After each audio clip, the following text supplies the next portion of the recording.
My biggest thing was I wanted to go D1, become a Division I basketball player. I wanted that identity, that mindset that this is the only way you're good enough. D1 was the pinnacle. We went to the NCAA tournament that year, but that year was one of the most trying times of my life. I was always breaking down because I didn't know what was coming next after basketball. I'm thinking my career is over. Off the court, I was breaking down every week, every weekend, after every game, especially a bad game. It was like, man, those negative thoughts always came to my mind and came to my heart. Something small would set me off. Being lonely, you don't have no one to release yourself to. I would release it on a coach, like when I was younger, and I'm like, man, this is not me. There was a lot of friction trying to find myself. Welcome back to Mind Bully Podcast, a podcast focused on beating the hell out of your negative voice. Norense is obviously the host of this podcast, and this is obviously a different setup with obviously a guest. And for this podcast, I'm actually grateful to have Mr. Toddrick Gotcher on the podcast. Man, I'm glad to be here, man. Appreciate you having me. Yeah, bro. He's my vet. I came in freshman year and Toddrick was there at Texas Tech. And I don't know, he's someone that's consistent, a man of integrity, a man that is driven. And it's so funny because you have these teammates that you've grown with, that you've seen how they've grown in their personal lives, but you don't actually know the true backstory. For this platform, I am obviously, and I'm thankful to have you on to showcase that kind of backstory. So in this, just a stage setter for these podcasts, I like to start with the formative years because I do think they play a role in who you've become. So if you were to take me back to the Greedy G, that kid in Garland, to understand why you've even picked up a basketball, who was that kid and what was he like? Growing up in Garland, Texas, man, you're surrounded by sports, kind of. Dallas is down the street, so I've always been a fan of the Mavericks, of course. And my father, he went to Baylor for football, so I was really a football player first. And really, yeah, so everyone thought I was going to Baylor out of high school, which is funny, which I almost did, but man, I was just a simple guy. Just wanted to, I didn't want my parents to pay for college. So that was my number one goal as an 8th grader. Yeah. So that was the start of my journey, 8th grade year, telling my father, hey, I'll make sure you never have to pay for college, and going from there. 8th grade, you take on that kind of role of responsibility. One would think of it now and be like, that's admirable. But if I was behind your eyes in that time, I'm like, that's a lot of pressure. Yeah. And before then, what did you see in that environment, in your world, that made you think like, okay, I have to take it on myself for them not to pay for school? Like, I have to get free school. I have to get a scholarship. Like, what did you see? Well, first and foremost, my parents we weren't well off. We weren't poor, but we were like right in the middle. I ate every meal. I had clothes. I had a roof over my head. So I was always grateful for that. So obviously you're a fan of NBA players, NFL players. And that was the start of it. Everyone wants to make it to the NBA, but I started step by step. And in 8th grade, I got my first job. So I started saving money then. Like, if I can't get a scholarship, I'm going to pay for my own college. So I don't know. I just had dreams and goals at a young age, which my parents kind of had the platform for me. So where did that come from? I'm really curious. I go a lot of ways, but before 8th grade, like the kid, because I think childhood is a point to where you see the values of your family. You watch after your dad. You play football. You watch after your mom. Kind of that home unit is strong. What was your parenting like? Like, what did they instill in you that even made this basketball dream something that you wanted to chase? Yeah, my mom, as most moms, are always important.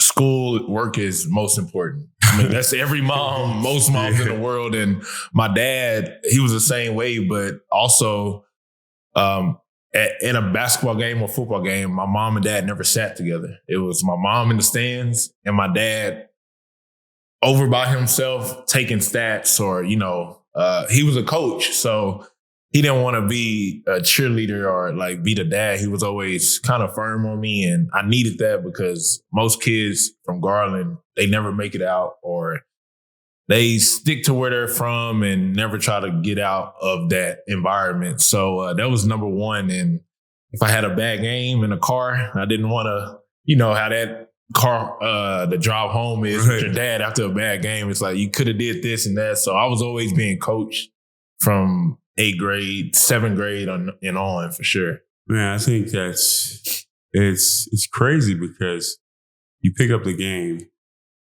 and you immediately get thrown into this world of, okay, I got to strive, I got to achieve, I got to achieve, I got to achieve. And on one hand, that is admirable. But on the other hand, as a kid, that can be tough. Like for me in my story, I only picked up the basketball because I saw like kids say, okay, that's significant. You're worth something. Like I think in that time, in adolescence, you really are impressionable and you're looking at things. You're trying to find evidence of something and who you can become. Like, okay, so you have the values from your family, the strength, the go after it, the perseverance, but then you have your own beliefs on how to meet that value. You go to the Greedy G in your high school, things look different from their day. So if I was in your time, what are kind of the behaviors that came from that? Because for me, I'm Nigerian, parents from Nigeria, immigrants.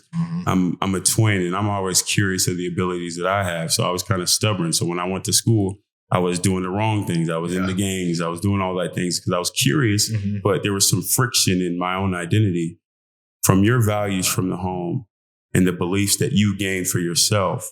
What were kind of the traits and kind of the behaviors that you had in that time? Yeah, I mean, going into high school, I wanted to fit in. I mean, like any other kid, What does that look like? Like Toddrick wanting to fit in? Like me fitting in is, okay, you see your friends doing things off the court that you're not supposed to, whether it's partying, whether it's, you know, doing drugs or stuff like that in gangs, like you mentioned. So I wanted to, you know, try that out and, you know, fit in with the guys and stuff like that. And sagging back then was huge. So, I mean, my freshman year, as soon as I tried, I had a senior, which I never forget.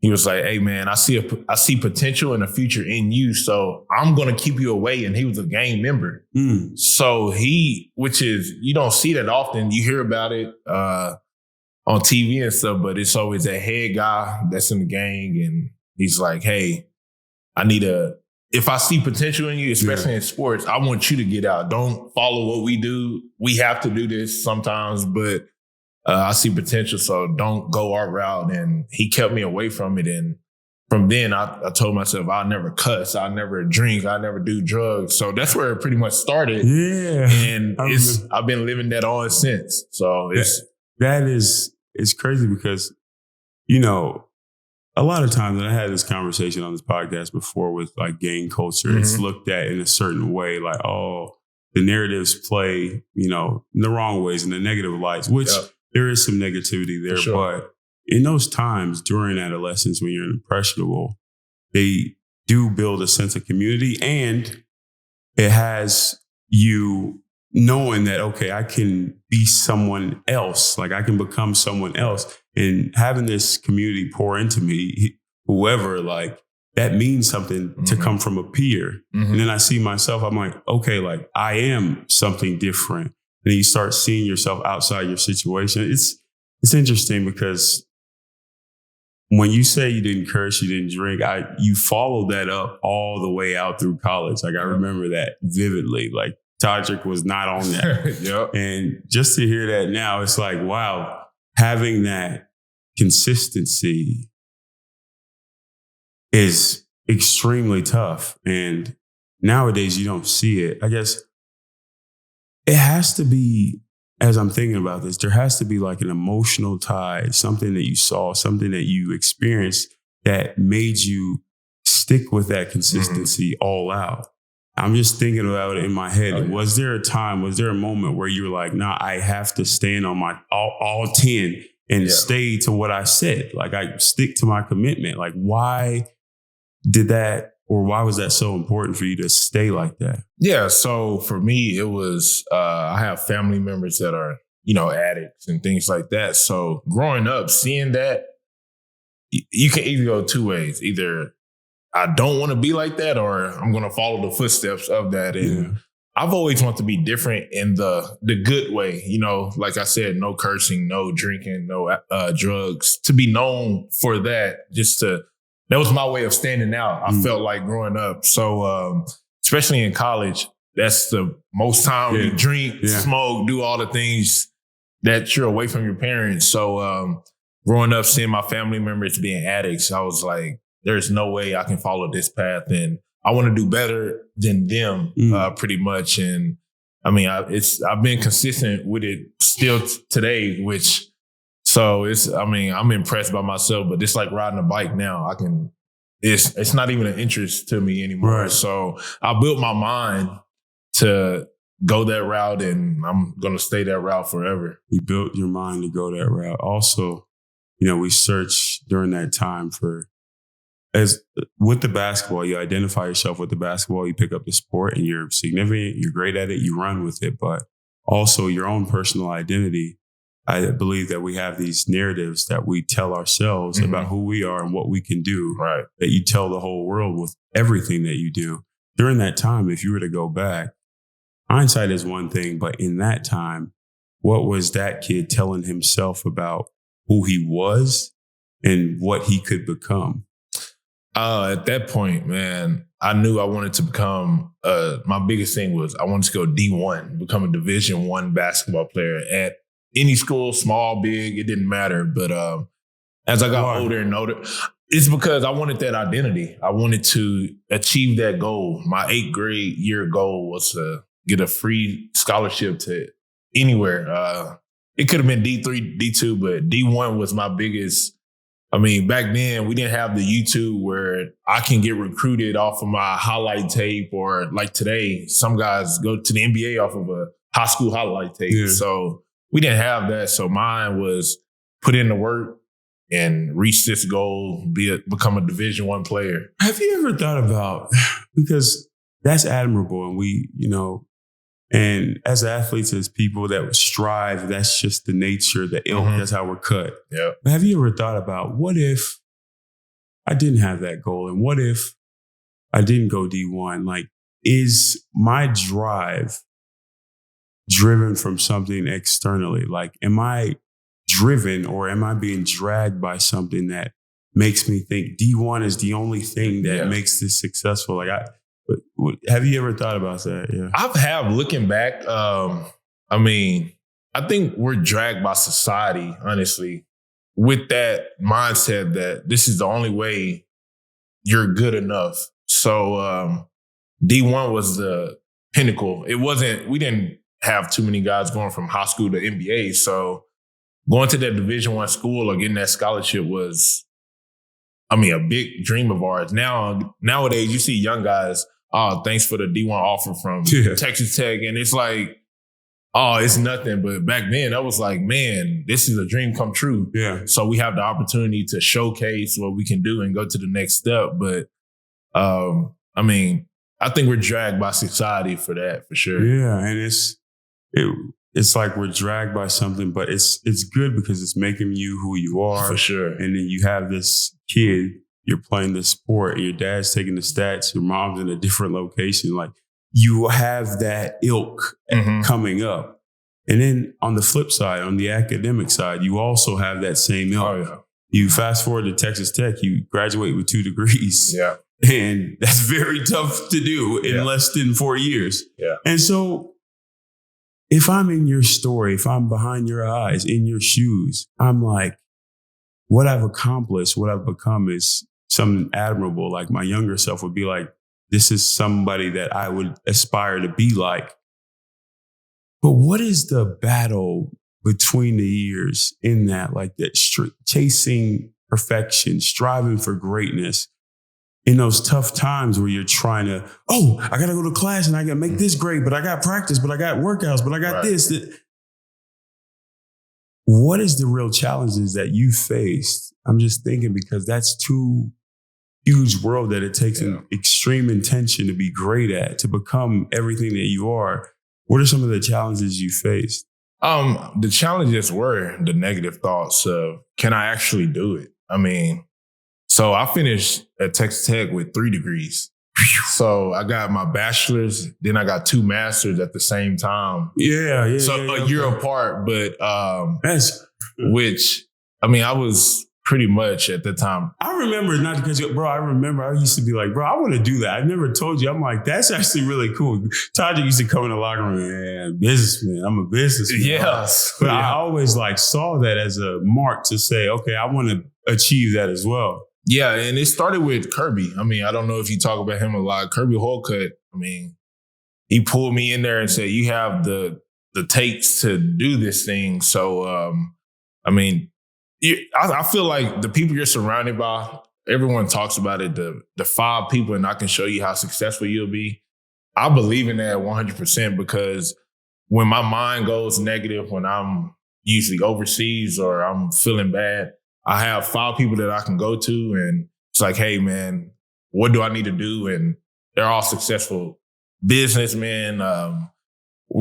In all types of life, they're just successful. So I stick to those people and try not to get the negative vibes that are easily can influence me in any way. During those times, though, before you call those 5 people, and you're feeling the feelings, what kind of leads up to that? Like, if I'm thinking, you're probably thinking about certain situations that's really pivotal, or transitional period that are trying mentally, emotionally. Yeah. Or take me to those times, because I think it's essential to see how you were and to see, what you've become. But what were those times like? Man, I break down a lot. I mean, I do it by myself usually, but I'm a guy that's open to crying behind closed doors. But I break down so many times, basically trying to hold my shoulders up, hold my chest up, thinking I'm the man of the house, as people say. So, I mean, those times are definitely difficult. I'm not going to shy away and say I'm a Superman or I'm. Do you remember one specific time? Yeah. So in college, my senior year, I was around you guys always, and I was the veteran, the leader, the captain of the team. And we went to the NCAA tournament that year, but throughout that year was one of the most trying times of my life, meaning I was always breaking down because, I mean, life was hard then. I didn't know what was coming next after basketball. I'm thinking my career is over. Academics, I knew I could finish, but I didn't know what I wanted to do. So off the court, after practice, I was at home trying to figure out life. I was about to get engaged during that time. So it was just a trying time. And I mean, I was breaking down every week, every weekend, after every game, especially a bad game. It was like, man, I don't know what's next in life or what to do. So those negative thoughts always came to my mind and came to my heart. But I had you guys to surround me and push me through. So honestly, not to cut you off, I don't think, not in the ways, from my perspective, I don't want this to sound away, but it's Pine Bully Pocket. I don't really think you had us, because I didn't know that until you just said it. Yeah. And, Coach is always smiling. I said he's consistent because he always shows up smiling, always making jokes, always calling me ugly, which I'm beautiful. But like, he's always one way, and you never really see that side. And most men, I believe, they do suffer in silence because there's so many things that you're trying to aspire to, whether it's society, we're dragged by this. You got to go, you got to achieve, but you don't see in your current situation, like, it's hard to see that. Yeah. How did you work through that? I guess it's, I don't know, just without speaking for you, it's like surrounding yourself. You're still achieving a goal within a team unit, but surrounding yourself just around people. Like, you weren't isolated. You were in a group of people that really got you through the days. It's so interesting. I fast forward to, your pro career. I think you're 8-year pro now? 8-year. Mm-hmm. Just to accomplish what you've accomplished. And even that, to rewind, I jump all over the place, but through that trying year, what's next? You did propose to Kelly on senior night. Mm-hmm. Why was that impactful or important for you to do it that day? I know it's like, obviously you're getting married, but to symbolize everything that you've been through, the work, the blood, sweat, tears, even that tough year, to say, okay, I'm doing it on my senior night. I don't care how I feel this moment. Like, this is solidified. I'm stamping this right now before I leave this place at Texas Tech. Like, why was that so important to do? And how have you grown since that moment? Yeah, so I wanted to leave a lasting impact. That was my biggest thing. And first and foremost, before the game, I believe, if you don't remember, I told you guys, hey, I have the ring here. I gave it to Bryce. Yeah. I said, listen, we have to win this game in order for me to do this. And first half, we were down 12. So at halftime, I was nervous, like, man, So, but I've always wanted to leave a lasting impact, to be remembered for something, whether basketball off the court. But I knew that day that I wanted to do it for her and on the biggest stage that I could possibly be on for that time. So now that I've grown to who I am today as a pro, I couldn't have drew this up any better the way my life has went. So I'm very proud of that moment and where I came. It was a great moment. I looked at a video before then. I think I fell out after you did it like an idiot. But just thinking about your story, 8 years, fast forward to your pro career, being married overseas, and you have 2 kids now, Ariana and Akai. Boy, girl, this man that you've become, married man away from family though. That is, for lack of better words, challenging. Yeah. And isolated. And you talked about earlier in terms of college, you breaking down. Kind of how do you stay charged? What drives you? Because if I'm you, I'm like, bro, I'm just going to be with my family. Right. Like, she's a nurse. We can come here. I have 3 degrees. I can start a career. Right. Like, why choose that route to still chase that dream that you had, that you've accomplished? If you look back, you're like, whoa, 8-year pro, like, I've done it. Like, why keep going with everything that you have back at home? It's because I want to break barriers. I know I can always come back to America to, pursue a job, pursue a career. But every guy I speak to, hey, play as long as you can. So that's been my mindset. But the past year, I had my 2 children with me in Europe, and I just want to break barriers.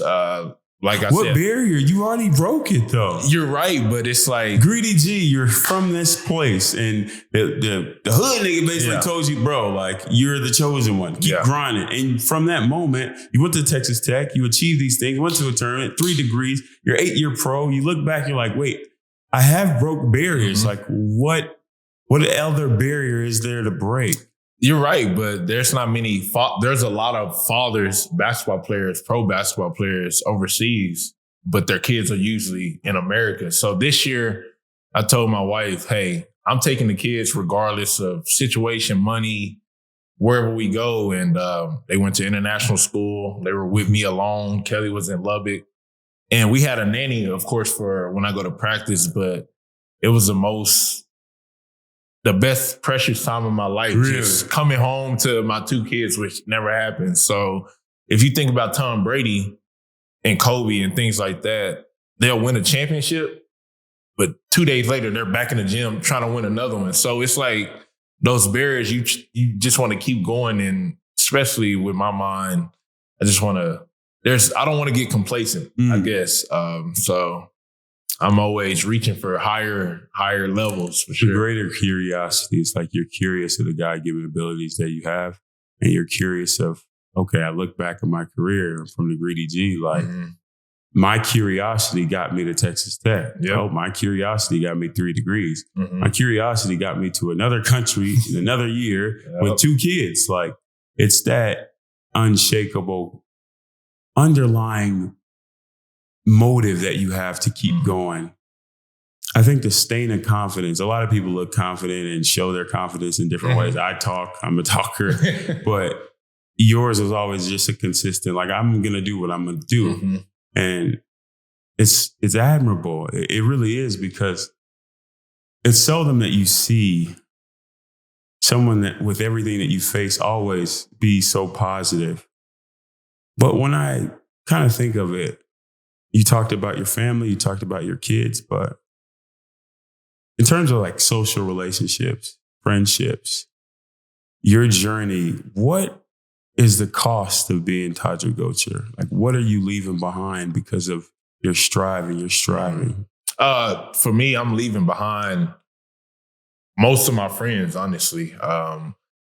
They always say it's lonely at the top. Now, the journey to being what I strive to be, I lose a lot of friends. I lose a lot of family relationships back home in Garland and Dallas, because whether I'm trying to strive and I see something that they're doing that I don't want to do, so I kind of push them to the side. So that's the sacrifice that I know I'm willing to give up, which you need people around you, but I don't mind losing some friends, which sounds bad, to get to where I'm trying to take me, my family, and the close circle. What do they say when? Because for me, if I'm striving, I lock out, I lock in, and I block out everything. And I'm striving. I'm going.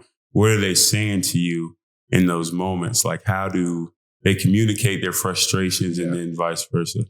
Most of it is like, "Oh, you changed," which, like you said, I'm consistent. Usually, I'm level-headed, straight, tunnel vision almost, but they always say that I changed in the fact that I don't communicate the same way, or I don't reach out to them the same way, or if someone needs something, I look at them like, but when I need you, it's kind of different too. So how does that make you feel? Because when I was overseas, and you realize you're 7+ hours away from family and friends, and you're going through a tough time being isolated. I had a tough coach, a tough situation. Yep. And I know you, before your kids came over there, it's just you going through the day-to-day workouts, those type of things. It's like, oh, wait, so like nobody's checking in on me. Mm-hmm. Yeah. How does it feel for you to have to not only end some relationships, but not have a close unit when you need it the most? Man, it's difficult. I'm not going to say it's easy. In Europe, as you know, you've been out there. I mean, it's lonely. You're isolated. You're by yourself. You have to find things to connect to or attach with to keep your mind steady. And mine has been my first 2 years probably. I was video games, trying to Netflix, things like that. But then I had a guy that was 30 years old, Ryan Evans, went to Wisconsin, University of Wisconsin. I don't know what's up with people taking me to the side and trying to guide me, but he handed me a book. And since that moment, I've been into books like crazy. Like I've read. So that's my getaway, reading, puzzles, weird things that people look down upon. But I mean, I attached to it, and now I feel the most free and that I've ever been at.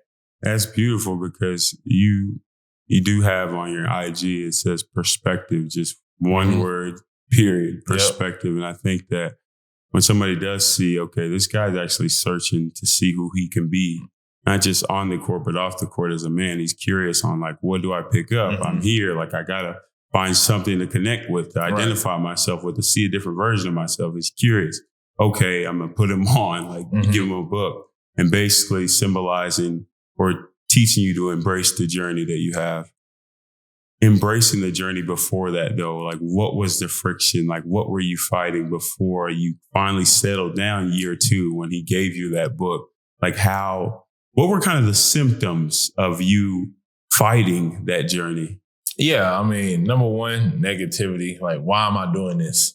You would show that, because I'm not used to Toddrick showing that. Yeah. On the court, man, like I'm not a guy to fight with a coach, but I had to look at my perspective, because something small would set me off, because, being lonely, you don't have no one to release yourself to. So I would release it on a coach, like when I was younger, and I'm like, man, this is not me. Like I don't know what's going on, or I'll yell at my wife for no reason. So it's just, I don't know. It was a lot of friction my first 2 years of trying to find myself. I couldn't. I mean, that's how you really find yourself in those difficult moments and find out who you are. So, man, it was a lot of yelling, which, you know, me, I never yell.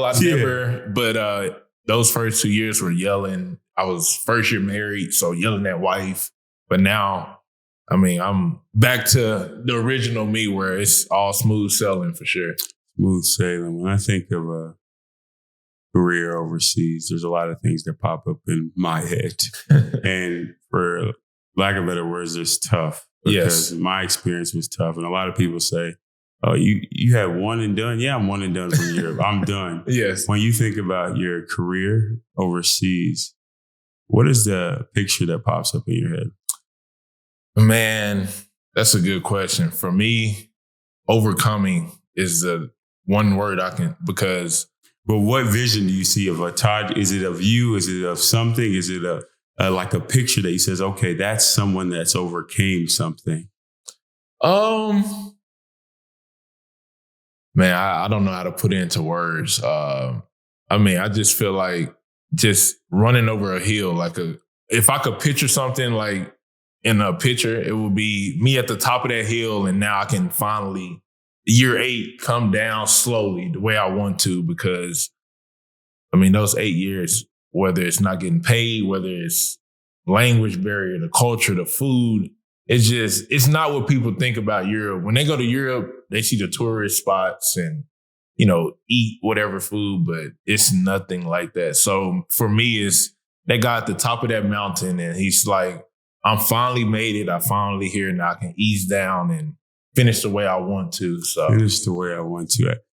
I always jump everywhere, but that has me thinking. It's like you just talked about your curiosity to strive to keep going, that motor, but now it's an ease down from that climb.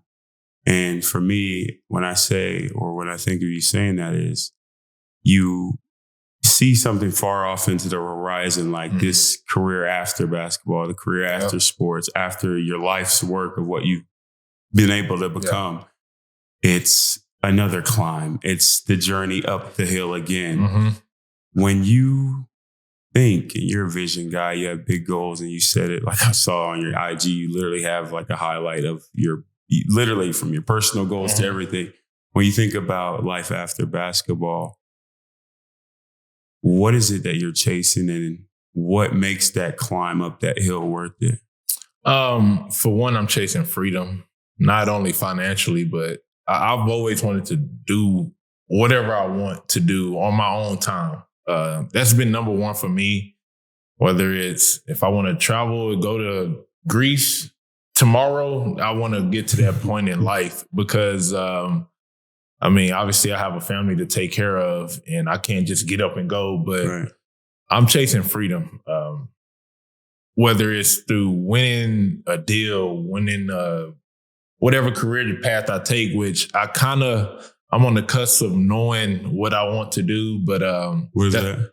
I think I want to get into the agent business. NBA, not Europe. Europe is a whole different world. But I went to Las Vegas. I saw you in Vegas and networking, and that's the kind of lifestyle I can see myself in and striving in. So I can't wait for that climb. Yeah, and for a lot of guys, it's tough, because when you're so specialized in basketball, you kind of lose out on the traits for everything else. Like I talked to, who was it? I think it was a Reggie Jackson. He was like, it's funny that, you know, how are you able to communicate and articulate with different groups? I think it's just nature, but because he's like, when you're striving for a goal, you're climbing up that hill, like you're solely locked in on what you're trying to accomplish, that all the other traits kind of go by the wayside. For sure.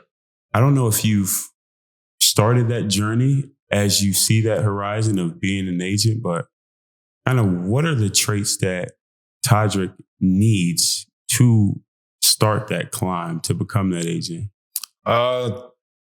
Sadly, the agent business is really tough. So I think I need to be very dominant. I have almost a passive, smooth selling type of emotional, personality, but I need to be more dominant, more, out there. I mean, that's why I admire you. Like from your freshman year when I saw you come to Texas Tech to now, like a 180. You were always a fun guy to always, can keep a room happy. But now I think you found yourself is how I see it. And I mean, it's great to see. So I can steal a couple of things from you and, use the personality, whether it doesn't have to be like I'm the boss in here, but like, I can go up and shake a hand and not be scared of the owner or something like that. So that's my domination in that aspect for sure. No, I appreciate it. I think even you, I admire you with your traits of just how consistent you are. And even you speaking about your kids and about your wife and about like the goals that you set and knowing that, okay, freedom is a thing. It's also something to show your kids. Like you're showing them as who, a lot of people, you don't realize, obviously you do, like what kids take from their fathers, and to have you like, I want my kids with me. Yeah. I want my kids to see what this work is. And even if they're young, they don't really understand. They feel it and they're growing, and their curiosity, they're able to just dream bigger than what a regular kid back home would see. So I think that's beautiful to have that kind of mindset. When you think about your story, everything that you face, who you are now, and what you see the next version of yourself becoming, that negative voice, whether it's between a transitional period to where, okay, I know I need to be this player for this team or this man for my wife or this leader, this father for my family, and this agent and this personality. I know I got to become a different person. There's tension when you're trying to get somewhere new. Right. What is that negative voice telling you about yourself, and what are the ways that you practically work to overcome that voice? I mean, it's the negative voice is always saying you will never get there or you're not good enough. That's whether that's in sports, basketball, business. I've always had that mindset to where even for the TBT tournament, I was looking at the roster immediately. I'm like, it's 7 or 8 guards we had. Am I even good enough to play for this team at the beginning? And I was like, you know what? Now let me go back to myself. And I mean, that was just an initial thought. Yeah. Like, man, there's 8 guards. I told my wife the first day, I hope my family's coming. Hey, don't expect me to play. You know what I mean? So that negative thought went there first. But I mean, I know myself. I found myself. I know what I can bring to any team, business. So once I found out, changed my perspective, like, okay, let me go back to being me. And I just find what works. So, but from that thought, when you told Kelly, your family, because I've had those experiences too, like even NBA, G League, you're like, I kind of don't ever want my family to come because it's like, who knows if I'm going to play. Right. Like, how do you go from that moment of having that thought to you just played, you just won the first game, you hit a bunch of big shots for the team, and it was a crazy atmosphere that TBT was here back in Lubbock. But how do you go from having that negative voice to actually performing in a major way? What were the steps to actually get there? Because a lot of people, they have that thought and they stay there. They're crippled. They're chained by that thought. How do you have the thought and not let the fear keep you there? Like you use the fear and work and push past it. How did you get to that point? To me, I went back to a fundamental practice of mine. I went to my favorite book.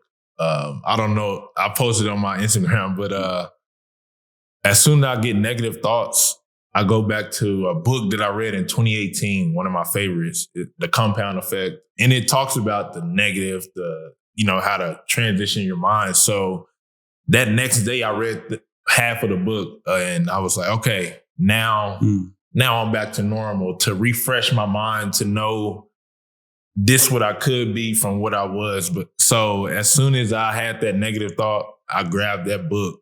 And this is my 3rd time reading it. So I go back to it as a reference. If I'm ever feeling down, negative, I have that reference point to where I know I can go here and I can get back to normal or go back to the positive and change my perspective on life and things. So change your perspective on life and things. Yeah, it's funny. You think, then you feel it, then you behave, and then it changes your performance. Right. And like I said, I didn't even ask about TBT, but just who you've become, and you're back in Lubbock and you're playing here. After all that you are, you're a new person now, you're a new version of yourself. What does it mean as a bonus to be back and donning the red and black in the USA? Man, it was surreal. Goosebumps is the biggest word I can think of. Just seeing familiar faces, having so many former players in one building, or one, the current players and the former players in one picture was, I don't think we'll ever see that again. I mean, having so many alumni just come back as one. So that feeling, put on that TT on your chest again, was better than any pro contract, any business deal that real estate deal that I've ever done. That was the best I've ever felt. That was unbelievable feeling. Yeah, it was emotional. Yeah. And honestly, I'm thankful for this. I'm thankful to have you on here, because I really do admire who you become and your journey and your story, and to learn different things that I didn't even know about you today is special, because I always admired how you moved as a person, how you moved as an athlete, how you moved as a father. Like, I would hope to aspire to be even a fraction of that when I become a father, when I become a husband. Yes, so now, thank you so much for sharing the space, for telling some of your story. I know we're crunched behind time. I know I got you in this new spot quickly and a lot of things, but I appreciate you being on the Mind Bully podcast. Man, thanks for having me. I've always watched. So thank you.